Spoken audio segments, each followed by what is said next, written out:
ખરાબ રસ્તા મુદ્દે જિલ્લા ભાજપના પૂર્વ પ્રમુખ હવે મેદાને આવ્યા. નાગદાન ચાવડાએ માર્ગ મકાન વિભાગને પત્ર લખ્યો અને આંદોલનની ચીમકી આપી છે. પરાપીપળિયા ગામના પાટિયાથી એમ્સ હોસ્પિટલ સુધીનો રોડ બિસ્માર. તાત્કાલિક રસ્તાનું સમારકામ કરવા પૂર્વ જિલ્લા પ્રમુખની માગણી છે. 13 તારીખ સુધીમાં સમારકામ નહીં થાય તો ઉગ્ર આંદોલનની ચીમકી. ખંડેરી અને પરાપીપળિયા ગામના લોકો રસ્તા પર રસ્તા રોકો આંદોલન કરશે તે પ્રકારે સામે આવ્યું.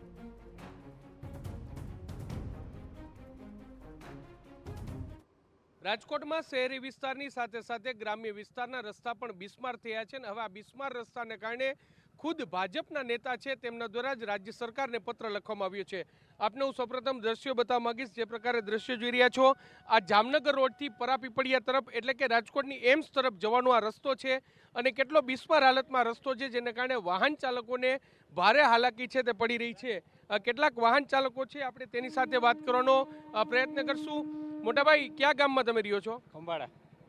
આ રસ્તો જે છે કેટલી મુશ્કેલી પડે વાહન? મુશ્કેલી બહુ પડે છે હલન ચલન કરવા માટે. બરાબર. આ ટાયર બાયર પતી જાય. બસ પણ બીજા પણ કેટલાક લોકો છે, આપણે તેની સાથે પણ વાત કરવાનો પ્રયત્ન કરશું.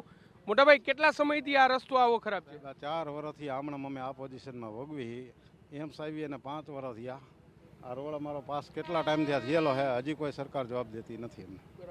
બરાબર. નાગદનભાઈને રજૂઆત કરી, નાગદનભાઈ ઉપર રજૂઆત કરી, હજી આ રસ્તાનો કોઈ નિવારણ આવ્યો નથી. એના એમ્સમાં જવા માટે દર્દી એટલો પરેશાન થાય ને કે એની વાત પૂછવામાં તમે. એટલો હેરાન થાય, અમે ગામ લોકો એટલા હેરાન થાય, કેને કહેવાનું કહેવાય. પણ એટલે જે એમ્સ જવાનો આ મુખ્ય રસ્તો છે અને તેમાં જે દર્દીઓ છે તે પણ પરેશાન છે તે થાય છે. મોટાભાઈ, આ રસ્તો આવો થાય રિક્ષામાં કેટલું નુકસાન થાય? નુકસાન એટલે કે ગાડીના વ્હીલ ને આ તે બધી વસ્તુ તોડી નાખે, પણ ગાડી હવે હાલતી નથી અહીંયાથી. પણ એમ્સમાં જે જતા હોય ને એમને બહુ તકલીફ પડે, એટલે આ રસ્તો બનાવવાની ફૂલ જરૂર છે. પણ એટલે વાહન ચાલકો પણ કહી રહ્યા છે, ખાસ કરીને જે રિક્ષા છે તેમાં પણ જે લોકો નીકળતા હોય તેમને પણ જે મુશ્કેલી છે તે પડી શકે છે. આ દર્દી તમે જુઓ, એમ્સમાં આ જવાનો રસ્તો છે ને અહીંથી દર્દી. મોટાભાઈ, આ તમે દર્દી છો, આ પગમાં લાગ્યું છે ને આવા ખાડાવાળા રસ્તામાંથી નીકળો તો શું થાય? દુખાવો થાય ને, આમાં ઉપાડે છે સીધો, આમ ધડાધડી થાય છે. અરે વાત પૂછવામાં એવું છે, આ લાગ્યું છે ને પણ એમ થાય છે કે કેમ લઈ જવા પાછું, આ બધું ખુલી જાય તો હાડકું જ અલગ જ છે. આ તો હમણાં અમે ઓપરેશન કરાવ્યું છે તો આપણે હાલવાની તો ધ્યાન રાખવું જ પડે ને. પાછું કંઈક ભાંગતૂટ થાય તો શું કરવું? અમે પાછા મજૂરિયા માણસ છે, કાયમી આપણે લઈને જવાનું છે. અમે આજ 5 દિવસથી જઈશું. જે પ્રકારે તમે જોઈ રહ્યા છો દ્રશ્ય કે એમ્સ જવાનો આ મુખ્ય રસ્તો છે ને, એમ્સ જવાના મુખ્ય રસ્તા પર અનેક દર્દીઓ પણ જાય છે અને ખાસ કરીને ઓર્થોપેડિકના દર્દીઓ છે, હાડકાના રોગના દર્દીઓ છે, જેઓને આ બિસ્માર રસ્તામાંથી પસાર થવું હોય તો ખૂબ જ હાલાકી છે તે પડી રહી છે. ને જે પ્રકારે તમે દ્રશ્ય, આટલો જ કટકો નહીં પરંતુ અહીંથી પરાપીપળિયા સુધી આ જ પ્રકારની પરિસ્થિતિ છે અને તેને કારણે વાહન ચાલકો પરેશાન છે. ભાજપના નેતા અને પૂર્વ જિલ્લા ભાજપ પ્રમુખ છે નાગદાન ચાવડા, તેમના દ્વારા પણ રાજ્ય સરકારને પત્ર લખવામાં આવ્યો છે.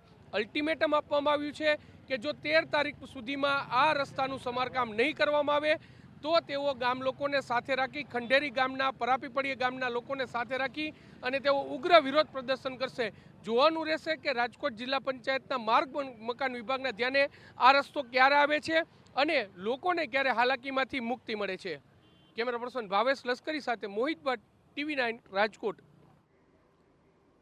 તો પરાપીપળિયા ગામના પૂર્વ સરપંચે કહ્યું કે અમે અનેકવાર રજૂઆત કરી છતાં પરંતુ હજી સુધી રસ્તાનું સમારકામ કરવામાં નથી આવ્યું. ગ્રામજનોએ જાતે જ માટી નાખીને ખાડા પૂર્યા હતા, પરંતુ વરસાદી પાણીમાં માટી વહી જતા ફરી રસ્તામાં ખાડા પડ્યા છે. ગ્રામજનોની માગણી છે કે તાત્કાલિક રોડનું સમારકામ કરવામાં આવે.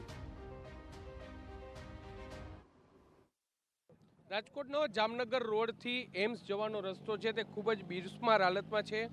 અહીં જે ગામ આવે તે પરાપીપળિયા ગામ આવે ને મારી સાથે પરાપીપળિયા ગામના પૂર્વ સરપંચ અને હાલમાં તેમના પુત્રવધુ છે તે આ ગામના સરપંચ છે, તે વિક્રમભાઈ હુંબલ છે. વિક્રમભાઈ, શું કહેશો, આ રસ્તો કેટલા ટાઈમથી આ પ્રકારનો છે અને તમે કોઈ રજૂઆત કરી? કારણ કે ગામ લોકો તો તમને આવીને સવાલ કરતા હશે.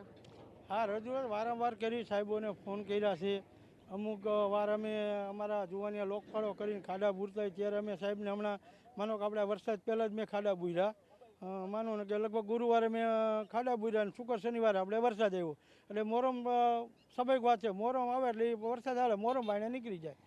તો એ સાહેબને તો કે કાંઈ વાંધો નહીં સરપંચ હાલો અમે ટૂંક સમયમાં કરાવી છીએ. એને આજ માનો 15-20 દિવસ થઈ ગયા અને જેથી આપણે વિજયભાઈ આપણે મુખ્યમંત્રી હતા અને જેથી એમનું ખાતમુહૂર્ત કર્યું તેથી આ પટ્ટી બનાવી હતી તે પછી આ પટ્ટીમાં કાંઈ કરેલું છે નહીં.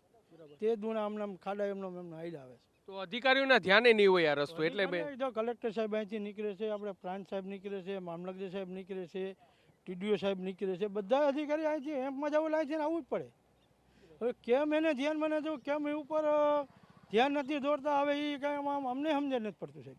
નાગદાનભાઈ ચાવડાએ ચીમકી આપી છે કે 13 તારીખ સુધી રસ્તો નહીં થાય તો ગામ લોકોને સાથે રાખીને આંદોલન આ કરવું પડશે સાહેબ. એમાં જો 15 ઓગસ્ટ આવે છે આપણા દેશનો મોટો પર્વ આવે છે જવા દે ત્યાં લગીમાં જો અમારા પ્રશ્નોનો હલ થઈ જાય તો ભલે ને કે અમારી રસ્તો સાહેબ કરવો પડશે. કઈ રીતે આંદોલન કરશો? અમે હવે અમારે જ્યાં છે પરાપીપરી હોનો રોડ છે ત્યાં અમે બધા ભેરા થઈને રોડ બંધ કરશું. એટલે જે પરાપીપળી ગામના પૂર્વ સરપંચ છે ને તેઓ કહી રહ્યા છે કે જે પરાપીપળી એટલે કે એમ્સ જવાનો આ મુખ્ય રસ્તો છે, તત્કાલીન મુખ્યમંત્રી વિજયભાઈ રૂપાણી છે કે જ્યારે તેઓ એમ્સનું ખાતમુહૂર્ત કરવા માટે અહીં પહોંચ્યા હતા ત્યારે આ રસ્તાનું સમારકામ થયું હતું ને ત્યારબાદ વરસાદ પડતાની સાથે અત્યારે આ રસ્તો ખૂબ જ બિસ્માર છે તે થઈ ગયો છે. દરરોજ હજારોની સંખ્યામાં વાહન ચાલકો અહીંથી પસાર થાય છે કારણ કે એમ્સ જવાનો આ મુખ્ય રસ્તો છે ને એટલા માટે જ વાહન ચાલકો અહીંથી પસાર થાય છે અને લોકોને ભારે હાલાકી છે તે પડે છે. કેટલાક તો દર્દીઓ ખાસ કરીને ઓર્થોપેડિકના દર્દીઓ અહીંથી પસાર થાય છે ને તેમને પણ ખૂબ જ હાલાકી છે તે પડે છે. જો આ રસ્તાનું સમારકામ ટૂંક સમયમાં નહીં થાય તો તમામ લોકો છે તે રસ્તો રોકી અને આંદોલન કરશે તેવી પણ ચીમકી છે તે ઉચ્ચારી છે ને ભાજપના જે પૂર્વ જિલ્લા પ્રમુખ છે તેમના દ્વારા પણ આ ચીમકી છે તે ઉચ્ચારવું છે. ત્યારે તંત્રના ધ્યાને આ રસ્તો સમારકામ કરવાનું ક્યારે આવે છે તે જોવાનું સૌથી મહત્વનું રહેશે. કેમેરા પર્સન ભાવેશ લશ્કરી સાથે મોહિત ભટ્ટ, TV9 રાજકોટ.